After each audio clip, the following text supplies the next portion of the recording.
great day, Houston. We'll tell you what those mascots are about in just a little bit. Well, it's been called one of the must-read books of the fall, Sontag, about the fascinating life of writer and activist Susan Sontag. The author is a Houston native and was given unprecedented access to her private archives and the people closest to her, including famed photographer Annie Liebovitz.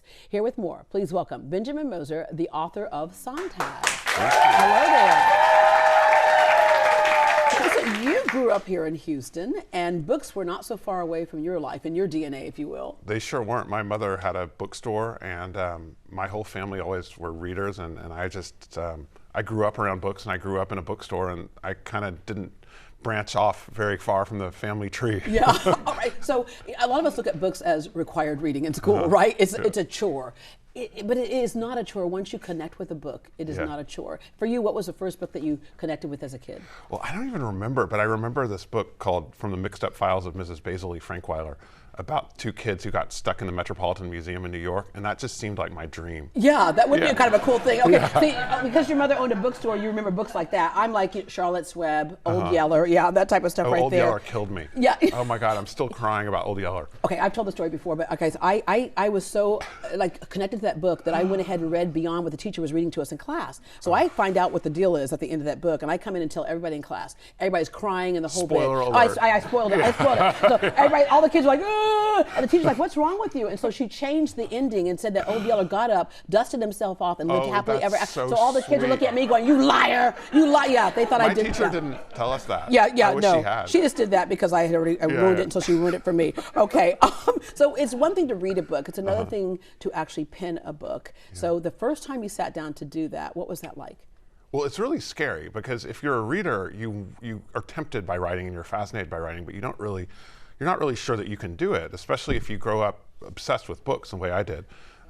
It's fun though. You kind of do it one day at a time, like everything else. You just open your computer and start typing. Yeah. And then this one took 7 years. Wow. So Okay. Yeah. The first one that garnered a lot of attention for you, the biography of Clarice Lispector, a Brazilian novelist. You seem to find kind of really cool, interesting people, and there are so many people in the world who have these great, big, full lives. Yet a lot of us don't really know about it. Well, it's fun to tell about them because people get forgotten so quickly. If you scroll through Twitter, you realize that like something that happened 45 minutes ago. Yeah.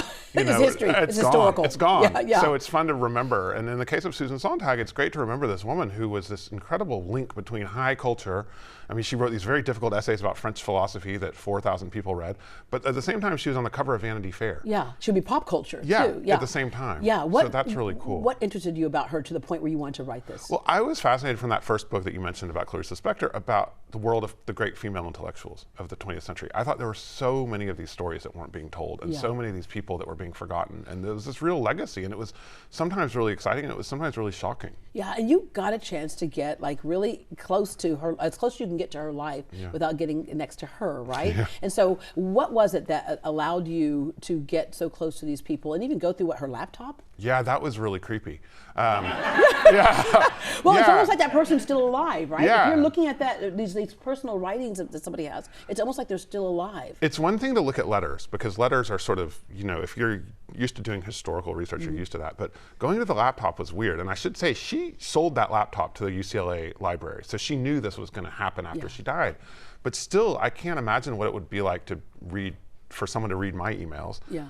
Not that they would ever want to. Yeah. But we'll just read your book instead. Read we'll get your book instead. But it's funny to see how personal that feels. You do get really close. Yeah. What were some of the things that you found out that you were like, wow? Well, I was excited and horrified to see that her husband's first book had actually been written by her when she was a young graduate student, or she was a young student. She was getting divorced eventually, and he took the book from her almost in exchange for her kid. And this happened this was pretty common in the 50s when women just had their work stolen from them all the time. And so you say husband, but then we know she had a relationship with Annie Liebovitz as well. Yes. Well, after she got divorced, she mainly had relationships with women. And then she met Annie in the late 80s. And then they had a relationship that lasted almost 15 years until her death. Very tumultuous and very hard to write about because very in each other's faces a lot in public. writing can be, as we know, very therapeutic. You know, it is a form of therapy, if you will. One of the things that she did, she didn't really talk about her own sexuality, but she talked a lot about other people's sexuality. Yes. Do you feel like for her that was a way of kind of dealing with some things? Well, yeah. In her famous essay, Notes on Camp, which was the theme of the Met Gala this year, she talks a lot about gay culture specifically. And this was really shocking. I mean, one of the things in the archives is seeing the letters to the editor after this comes out.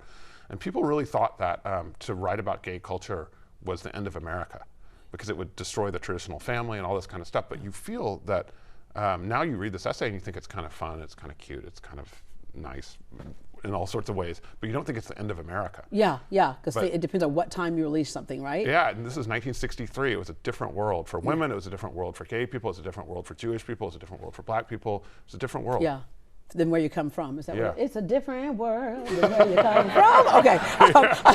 Okay. So you actually got a chance to talk to Annie as well. So you got a side of the story from her too. Well, Annie actually didn't want to talk to me at first because she's a very public person and she'd been very private about her private life.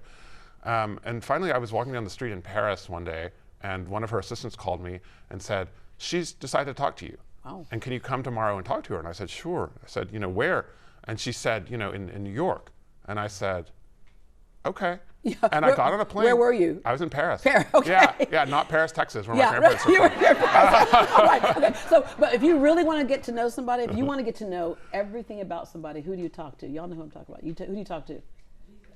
She said Jesus. Okay, next to Jesus, your hairdresser. Your hairdresser, right? You got to talk to her. Hairdresser knows everything. Well, she made a joke that she was most famous for the white streak in her black hair, and I found the guy in Honolulu who gave her the white streak in her black hair. She had cancer when she was just 42, and her hair went white. She didn't lose her hair, but it went white. And this guy decided to dye her hair black and leave a white streak.